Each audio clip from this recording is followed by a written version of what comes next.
Malipayong gabi kaninyong tanan mga kaigsuunan.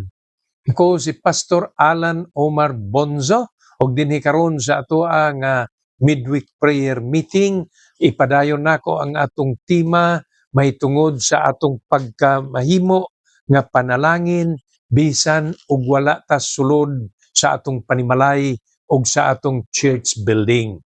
Of course, ang una nato nga ministry is toward our own family. Mao na nga makita pud ta ang pagkakristohanon sa atong kinabuhi sa sulod sa atong panimalay.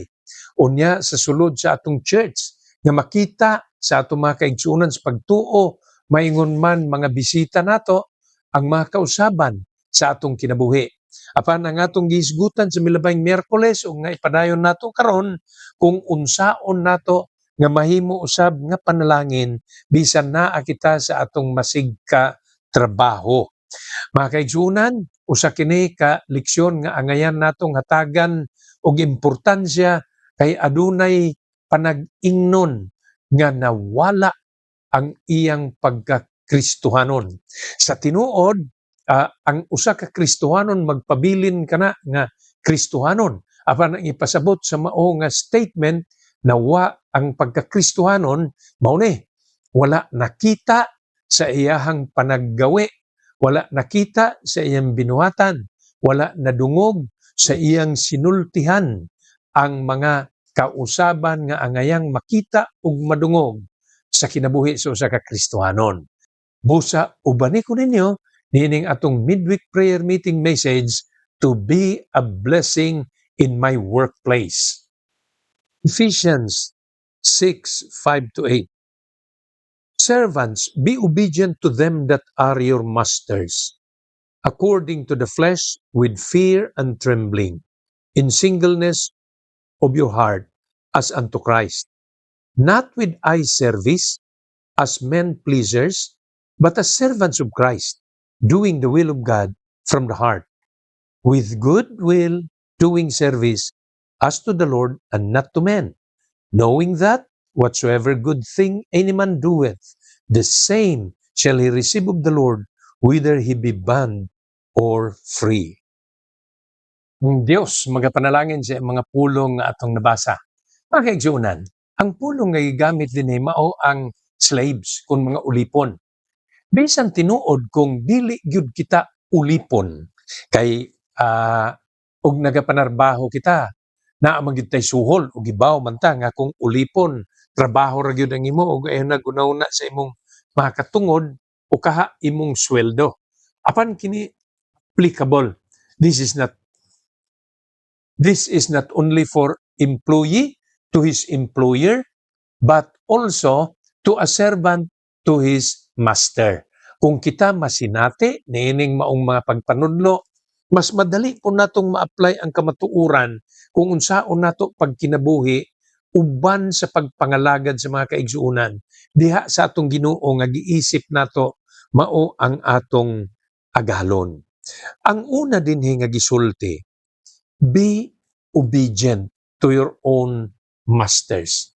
Serve according to your contract. Pag-apply nimo sa trabaho, may gipirmahan ka o wala, naagyon na'y kontrata, naagyon mo giistoryahan, na mauni ang imong buhaton, mauni ang imong kabilinggan, mausab kini ang ako nga kabilinggan, sulti na sa imong employer. O kana nga sinabutan, expected nga mamatuman. Muna kasagaran ron kay dagaman tao makalimot, kasagaran ron ang ginahimo na nagyud sila'y kontratang pagapirmahan. Pero bisan ug way gipirmahan nga kontrata, you are expected to serve as if the Lord Jesus Christ were your employer.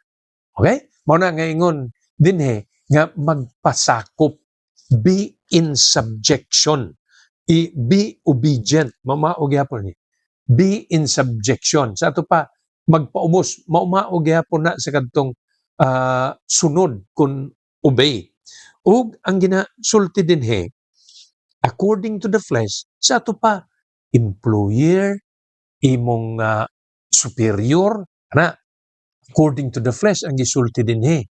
O gidugang pa with fear and trembling. Makita gani kag tao nga ingon ini ang kahadlok ug ang kakulba, ang pagkurog ba sa ato pa iyag yun nga ginahangad. Sa ato pa iyag yung ginarespeto. Yan na. Og sama nga kanang maong pagpangalagad, maupod na ang atong himuon ngadto sa atong Dios as if we are serving Christ. Mo ni ang klaro dinhi sa verse 5 nga gisulti. Kung kita maayo man nga mopasakop ngadto sa atong Ginoong Hesukristo, magpailawom o magpasakop sadta bisan sa atong employer o superior. Kung ginatudloan ta nga magpasakop sa employer o diha sa otoridad o sa imong superior, ginatudloan putang magpasakop sad sa atong Ginoo. Mo na nga parihara, parallel lesson kini ato makuha dinhi.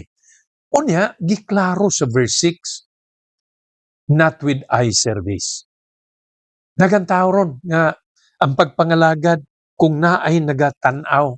Tanawon ninyo ning duha ka pulong not with eye service as men pleasers. Kining tao nga nagatrabaho kung naay nagatan-aw, ang iyang handom ani malipay ang tao. Dili ingon ni ana ang ato. Pag empleyado ang usa ka Kristohanon, iyag yung ipakita nga hasta ang Dios mapasidunggan sa iyahang kinabuhi.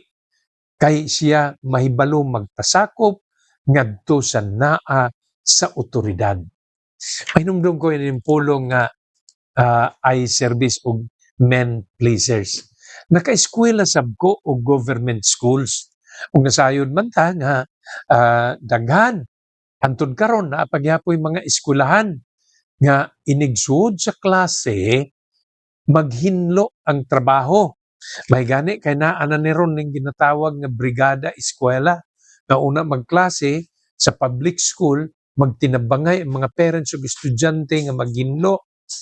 Kaniadto inig unang adlaw o unang tulo ka adlaw sa klase, ang estudyante ra gyud mo'y mohinlo. Wa may summer classes kaniadto, mutubo gyud ang sagbot sa mga eskwelahan. Mao na ang unang tulo ka adlaw, bisag wa kay notebook. Tinuod ni ba wala ko ga komedya dinhi. Bisag wa kay notebook, primerong tulo ka adlaw sa klase. Makadala lang kag lagaraw. Sundang mga baog. Makadara ka og sanggot. O makadala ka og guna, pwede na. Bisag wa pa kay notebook madala, pwede na nang tulo. Kay ang sagbot sa sobra 2 ka bulan nga bakasyon, tag-as na.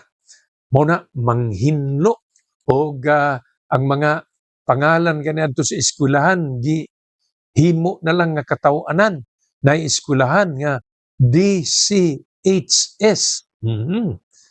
Nagani ron kuno Davao City High School. DCHS. Ang sulti nila, dala kamo hait sanggot. Mo nang ginasulti kay manghinlo man. Apan kana nga maong buluhaton, pag naa ang gatan-aw nga maestra, ang mainumduman ako, pinaspasay ang mga estudyante. Say gani mukuha og na hagbas na nga sagbot sa uban kay inspeksyonon man sa teacher kung daghan ba ka og nahagbas. Mo na og gatan-aw si ma'am, kugi. Kung gatan-aw si sir, kugi. Pag moingon ang usa classmate, wa na sila nang lakaw na. Wa na po'y matrabaho. Mao na ang ginasulti nga eye service, men pleasers, ug dili na maayo para sa Kristohanon. Ang mas maayo sa ato, mao ni. In many ways, I am also a subordinate. Dili pirmi nga tungod kay pastor, ikaw mo'y labaw. Napoy panahon nga subordinate. Sa School of Tomorrow, dili ako mo ang superior. Field consultant ang inyong alagad sa School of Tomorrow Philippines. Pero naasad mi mas labaw dito mi mo report. Kanang hibaw po ko nga mupa sakop.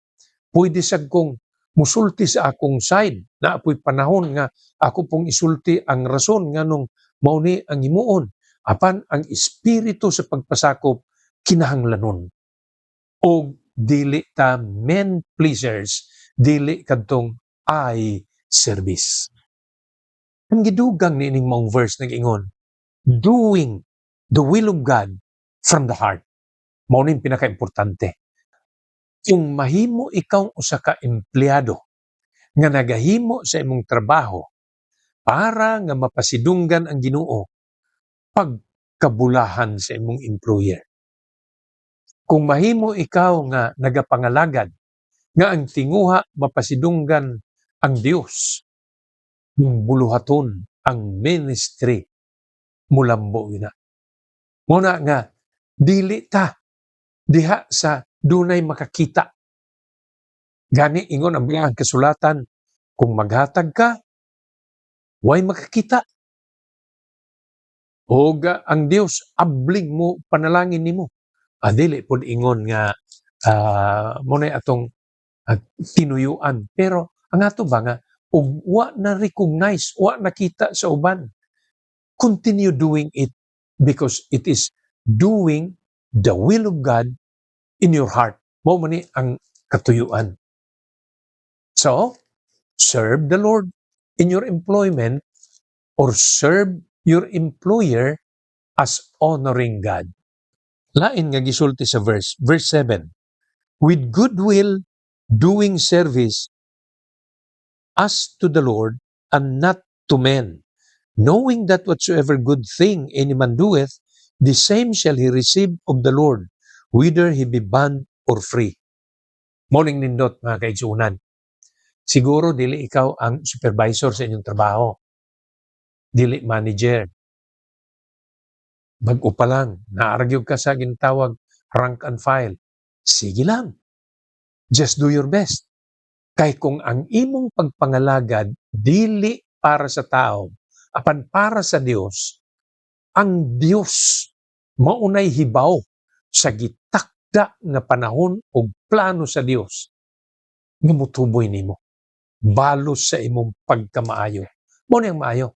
Malimtan ka sa imong human employer. But the Lord your master will never, ever forget your labor of love. Dili ginakalimtan sa Ginoo. In many ways, ibalik sa Ginoo kanimo ang panalangin. Bugti niya ng imong pagpangalagad, pagpanarbaho na husto. Usa very obvious no, ang ginatudlo sa balaang kasulatan nga sa atong workplace dili ta to mahimong talk of the town negative. Apan mahimo man tan talk of the town kadtong paingon sa kaayuhan. Check what you are doing. It will affect your testimony for the good or maybe negatively. Mo nang bantayan mo. Respect the authority because of their position. Dili kada panahon badlungon ka sa imong sayop.